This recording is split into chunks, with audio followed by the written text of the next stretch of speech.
When I came home, I found many persons in a strange ferment of dissatisfaction, which was increased by some hot spirits that blew up the flame. But on inquiry into the matter, I found that the devil had taken upon him the name and shape of several persons who were doubtless innocent, and to my certain knowledge of good reputation. For which cause I have now forbidden the committing of any more that shall be accused without unavoidable necessity. And those that have been committed I would shelter from any proceedings against them, wherein there may be the least suspicion of any wrong to be done unto the innocent. I would also wait for any particular directions or commands, if their majesties please to give me any, for the fuller ordering this perplexed affair. I have also put a stop to the printing of any discourses, one way or the other, that may increase the needless disputes of people upon this occasion, because I saw a likelihood of kindling an inextinguishable flame if I should admit any public and open contests. Governor Sir William Phips, October 12th, 1692, letter to the Privy Council in London. Welcome back to The Thing About Salem. I'm Josh Hutchinson. And I'm Sarah Jack. Our ancestors had to move on after the Salem witch trials. But, as Governor Phips predicted, an inextinguishable flame had been kindled, and that flame still burns today. Do you see it? Do you feel its heat? So here we are in Massachusetts. It's October 1692. The colony has just executed 20 people based on spectral evidence. The governor has shut everything down, and suddenly everyone's looking around like, what now? Over 150 people have been crammed into horrible jail conditions. Let's talk about other events of October 1692. Governor Phips had stopped the trials. He banned unauthorized books. But guess who gets to publish? Cotton Mather and Increase Mather. Cotton rushes out his publication, you know the title, Wonders of the Invisible World, the official, we did nothing wrong, account defending the trials. In Wonders of the Invisible World, he wrote, I have indeed set myself to countermine the whole plot of the devil against New England, in every branch of it, as far as one of my darkness can comprehend such a work of darkness. Meanwhile, Cotton's father, Increase Mather, who ministers with him at the same church in Boston, they both published these books in October 1692. Increase's book is called Cases of Conscience, and he argues against spectral evidence, while Cotton Mather defends the use of spectral evidence. And yet, in their books, they claim that they agree with each other. So Increase Mather, in Cases of Conscience, one of the things that he says is, the same God who hath said, thou shalt not suffer a witch to live, hath also said, at the mouth of 2 witnesses or 3 witnesses shall he that is worthy of death be put to death. But at the mouth of 1 witness he shall not be put to death.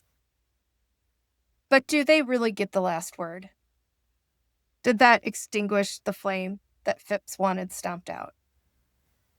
There was one other narrative that did get out in October 1692. It was written anonymously by the Reverend Samuel Willard, also of Boston, but he published it under an imprint that said it was printed in Philadelphia. So he's both not putting his own name on it, and it's coming out in Philadelphia, all to get around this publication ban and any repercussions against him, because Massachusetts had prosecuted for some writings, for scandalous and seditious writings criticizing the court proceedings.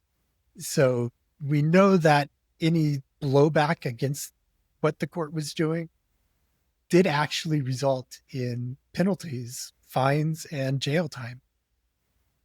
So it was dangerous to try to skirt this publication. But Samuel Willard writes this book. It's called Some Miscellany Observations on Our Present Debates Respecting Witchcrafts in a Dialogue Between S and B, which everyone believes stand for Salem and Boston. And he credits it. He says it's written by P.E. and J.A., so Philip English and John Alden, who had escaped from the witch trials and fled to New York. So it's all wrapped up in this mystery. He's really hiding his name behind a number of layers here. And then there's somebody who has given us a lot of details, and he started openly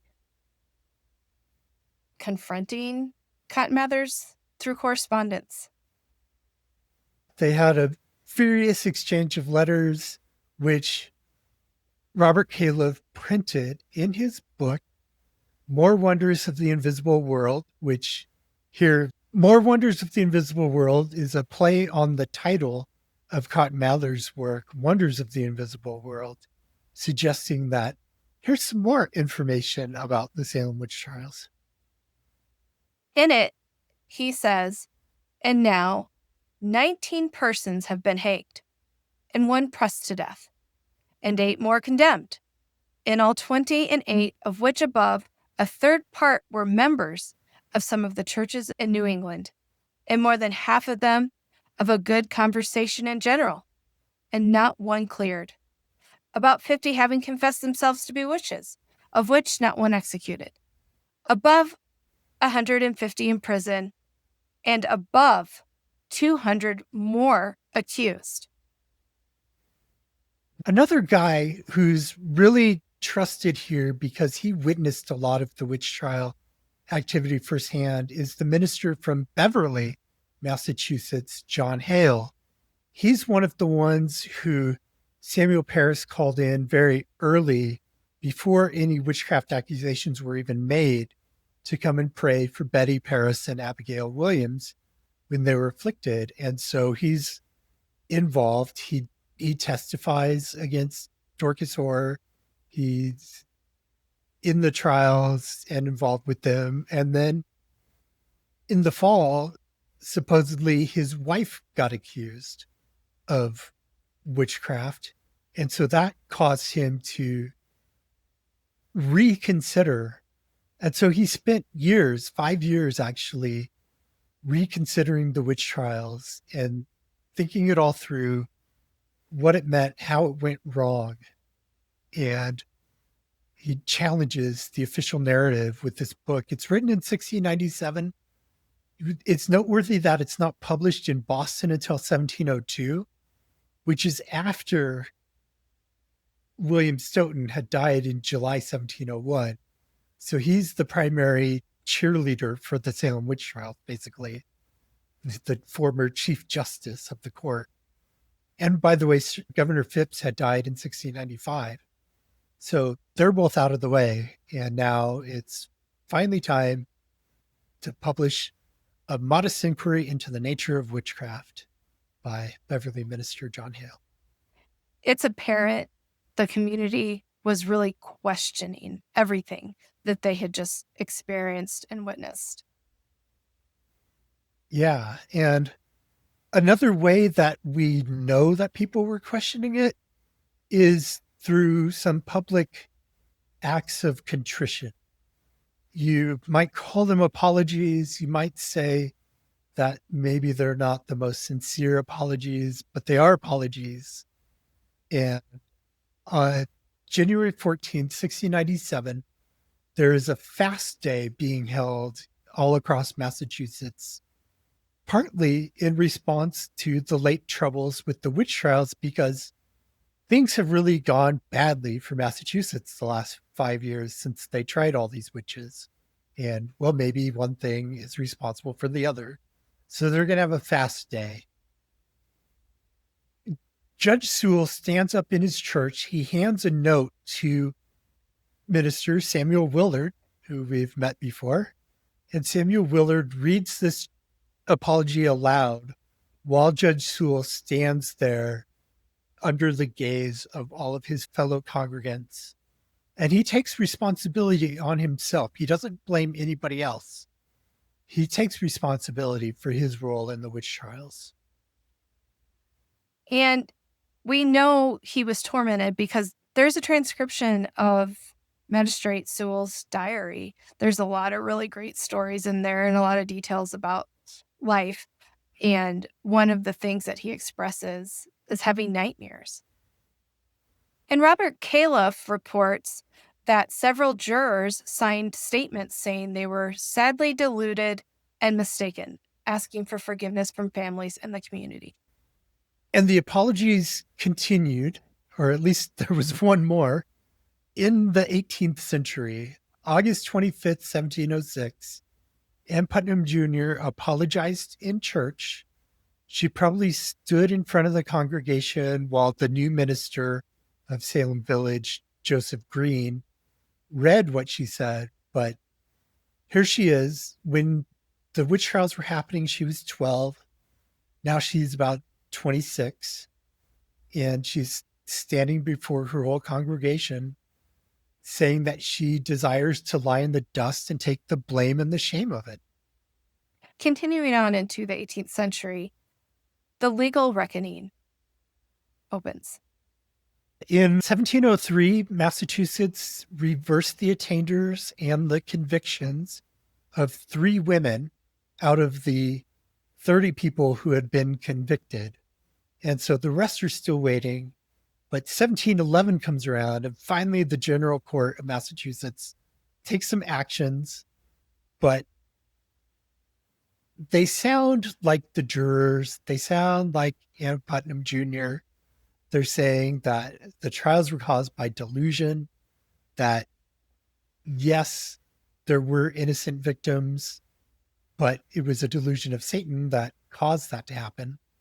They do reverse convictions and attainders. And then in 1712, the General Court paid out restitution to the individuals, many of them, not all, who had family members killed or who had survived being convicted. Like Elizabeth Proctor had survived because of her pregnancy, but she was convicted and still lived under this attainder, which was basically legal death. And this bill, this reversal of attainder in 1711, it didn't include everybody who had been convicted. There were several people who had to have their names cleared.